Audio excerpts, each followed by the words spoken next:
Hola, bienvenidos a los Histotest de HistoChannel. Estos cuestionarios se han diseñado con un doble objetivo en mente. En primer lugar, que el estudiante pueda comprobar su capacidad de reconocimiento de tipos celulares, estructuras, tejidos y órganos. Y por el otro lado, en el caso de que falle alguna de las preguntas, pueda ver por sí mismo en qué ha fallado y así mejorar y completar su proceso de aprendizaje. Los cuestionarios se han diseñado en dos partes. En una primera parte, el estudiante deberá responder una serie de preguntas. Y las preguntas se basan en imágenes al microscopio de alta calidad como la que podéis ver en la pantalla. Bueno, de hecho yo estoy en medio y podéis ver poco, así que mejor me aparto. Bueno, aquí abajo mejor. Cada uno de estos test contiene 10 preguntas o cuestiones que se basan cada una de ellas en una imagen como la que veis en pantalla. En la parte superior está el enunciado, es decir, aquello que nos preguntan. Justo encima de mí tenéis una lista con 4 opciones. Solo una de ellas es verdad, las otras 3 son falsas. Y a la izquierda, al fondo, hay un reloj de cuenta atrás que nos marca el tiempo que nos queda para responder a la pregunta. Como este cuestionario es un nivel avanzado, solamente dispondréis de 20 segundos por cada una de las preguntas. Yo os recomiendo que cojáis un papel y un lápiz y pongáis del 1 al 10 para en cada uno de ellos poner la respuesta adecuada. Porque cuando acabemos con todas estas preguntas, empezaremos con la segunda parte del test, que es que yo responderé cada una de las preguntas de forma razonada para que comprobéis si lo habéis acertado o, en el caso de que lo hayáis fallado, entendáis el por qué hayáis fallado y así podáis aprender de la respuesta equivocada. ¿Preparados? Coged papel y lápiz, que vamos a empezar. Cuestión 1.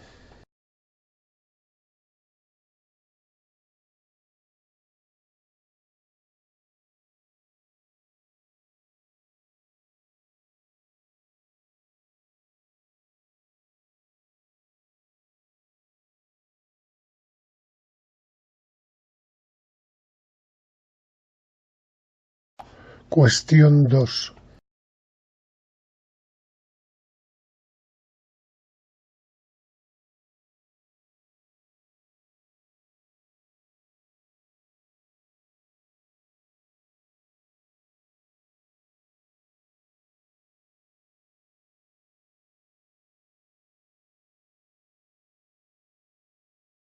Cuestión 3.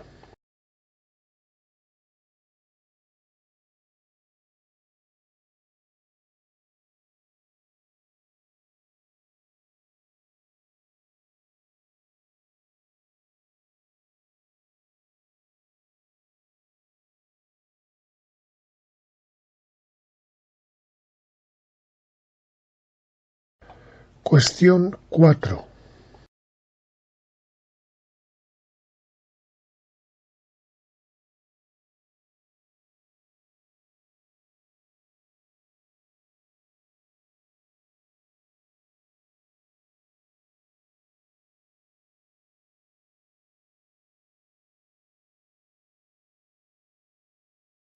Cuestión 5.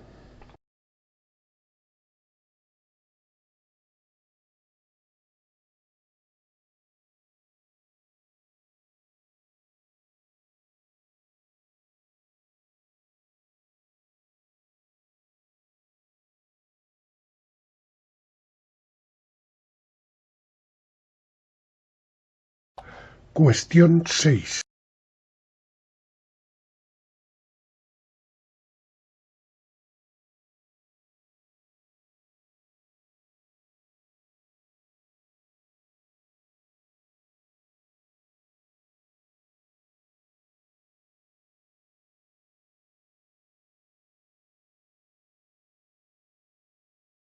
Cuestión 7.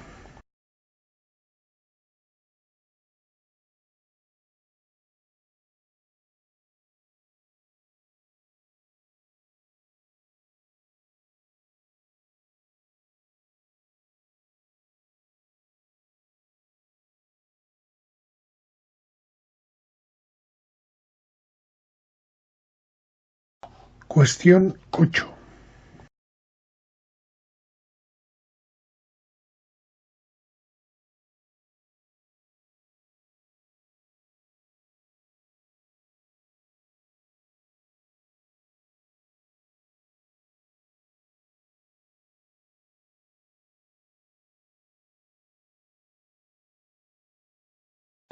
Cuestión 9.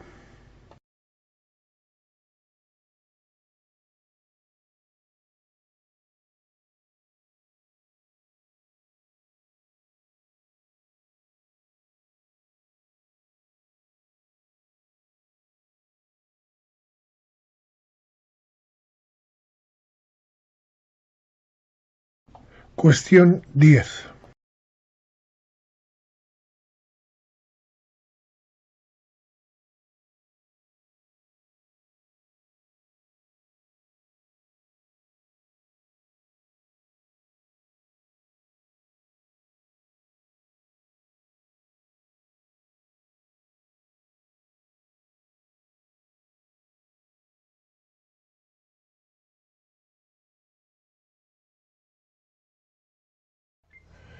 En esta primera cuestión se nos pregunta sobre unas células con núcleo y citoplasma de perfil irregular.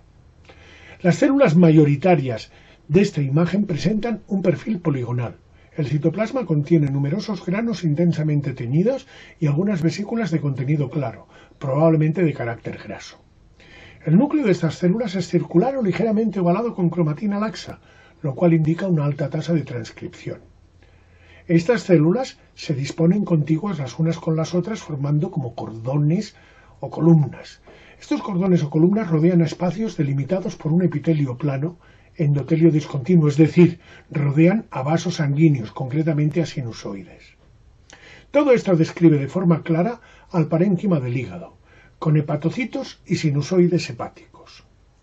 Las células por las que se nos pregunta se localizan entre los sinusoides hepáticos y los cordones de hepatocitos.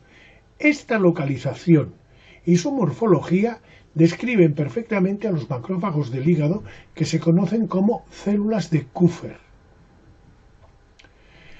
En esta segunda cuestión se nos pide cómo se llama la estructura rodeada por una línea. Podemos ver que esta estructura está compuesta por diferentes células. En el centro de la estructura se localiza una gran célula de aspecto esférico, que hemos pintado de amarillo, con un gran núcleo central, también de perfil circular. Rodeando esta gran célula encontramos varias capas de células de tipo epitelial de perfil cúbico con núcleo redondo. Todo esto lo hemos pintado de color azul. Alrededor de la estructura problema, la matriz de tejido conjuntivo se organiza de forma paralela a la superficie de la estructura problema. Todas estas características definen un folículo del ovario, con un ovocito en el centro rodeado por capas de células de la granulosa, también llamadas células foliculares, y una teca de tejido conjuntivo. Teniendo en cuenta que la granulosa está formada por varias capas de células cúbicas, que no se aprecian cavidades entre estas células y que el conjunto está protegido por una teca de una sola capa, debemos concluir que se trata de un folículo primario. La imagen muestra una pared formada por diferentes capas y se nos solicita el nombre de una de esas capas. Atendiendo a la estructura y organización celular, debemos definir tres capas. A la izquierda podemos ver una gruesa capa formada a su vez por una alternancia de capas celulares con capas plexiformes. Lo hemos pintado todo el conjunto de verde. Por debajo de esta capa nos encontramos con la capa problema, que hemos pintado de color rojo, y la cual está formada por un tejido conjuntivo con un número considerable de células, pero sobre todo con gran cantidad de vasos sanguíneos. Y la tercera y última capa, que hemos pintado de azul, también está formada por tejido conjuntivo, pero en esta capa predominan las fibras frente a las células y apenas se aprecian vasos sanguíneos. Obviamente acabamos de definir la estructura en capas o túnicas de la pared del globo ocular, con las túnicas nerviosa, también llamada retina, la túnica vascular o coroides en el centro y la túnica fibrosa o esclerótica a la derecha. Teniendo en cuenta que la capa problema es la capa central y que está formada por tejido conjuntivo muy vascular, hemos de concluir que se trata de la túnica vascular o coroides. En esta cuarta cuestión se nos pregunta acerca de las porciones del tubo digestivo que se aprecian en la imagen. Obviamente el espacio central ha de ser la luz del tubo digestivo, por lo que deberemos estudiar la pared que delimita al tubo en cada una de las dos porciones.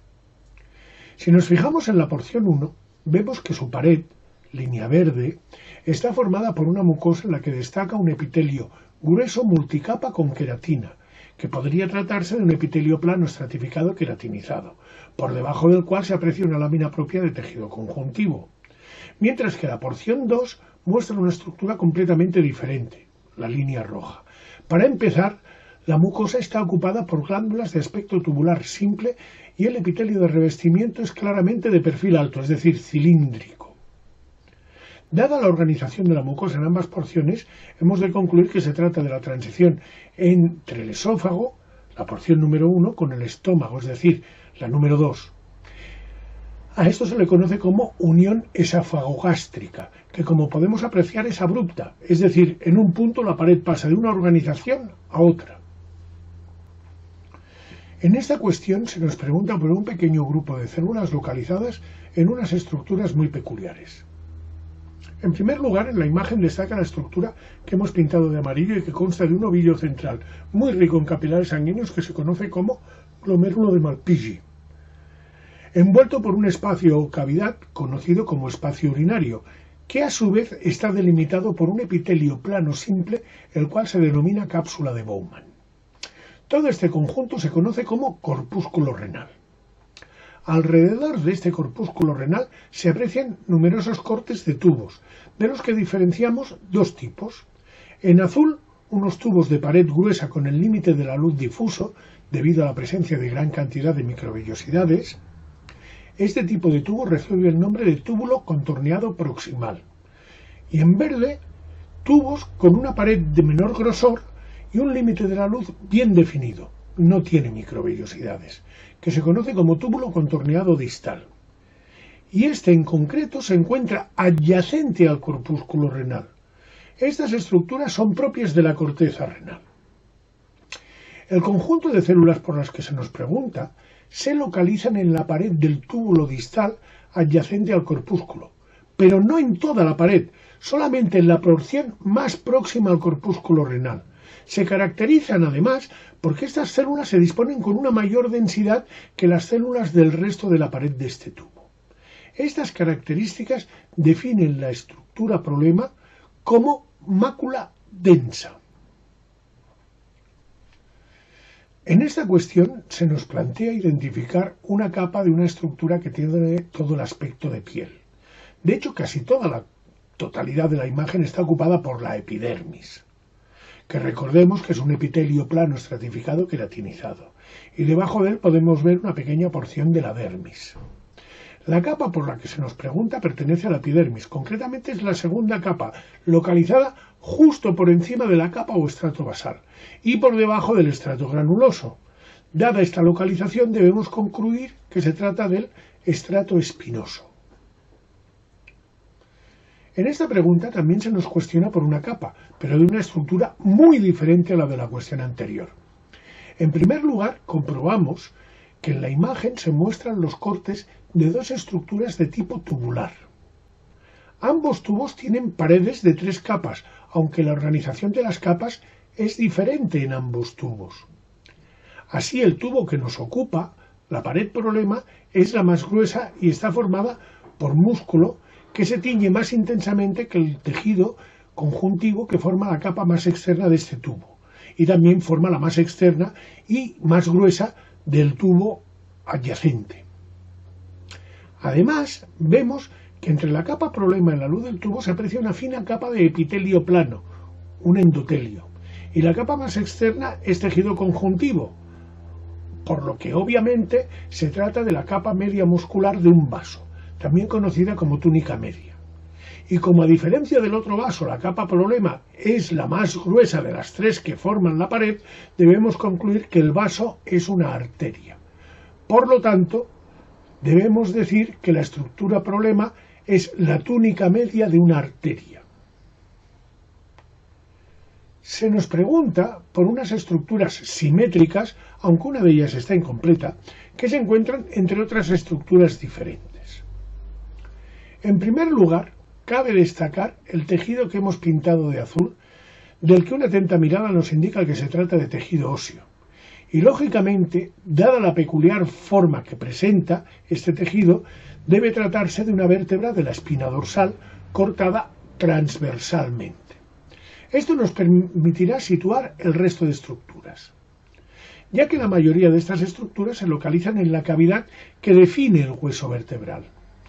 Hemos pintado de rojo a la mayor de estas estructuras, que es única y se localiza en el centro de la cavidad y que se corresponde con la médula espinal. Alrededor de la médula espinal localizamos una gran cantidad de pequeñas estructuras con la misma textura, todas ellas, que se corresponden con los nervios espinales. Y por último, las estructuras problema que se localizan en el límite de la cavidad a ambos lados.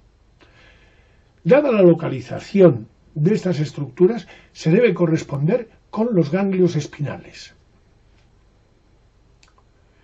La imagen resulta muy peculiar y nos muestra unos finos cordones celulares que delimitan unos espacios o cavidades vacías que forman un conjunto empanal, que no se corresponde con cuerpos ciliares ni con los folículos tiroideos y mucho menos con los islotes de Langerhans, por lo que obviamente la imagen lo que nos está mostrando es un corte del pulmón donde se aprecian numerosos alveolos pulmonares.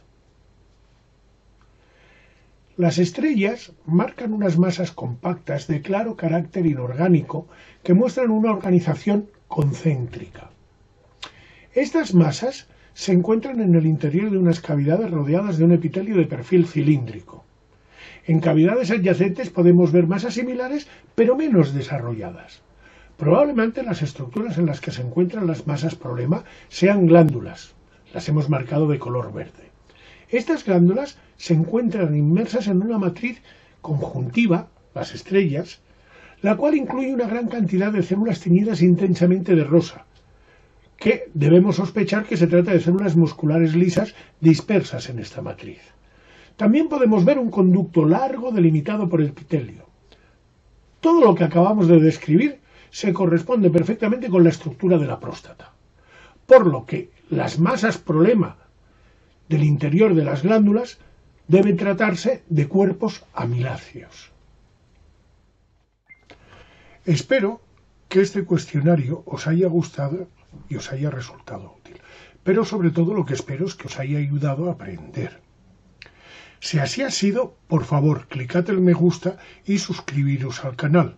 Y no os perdáis, hay muchos más cuestionarios como este. Nos vemos.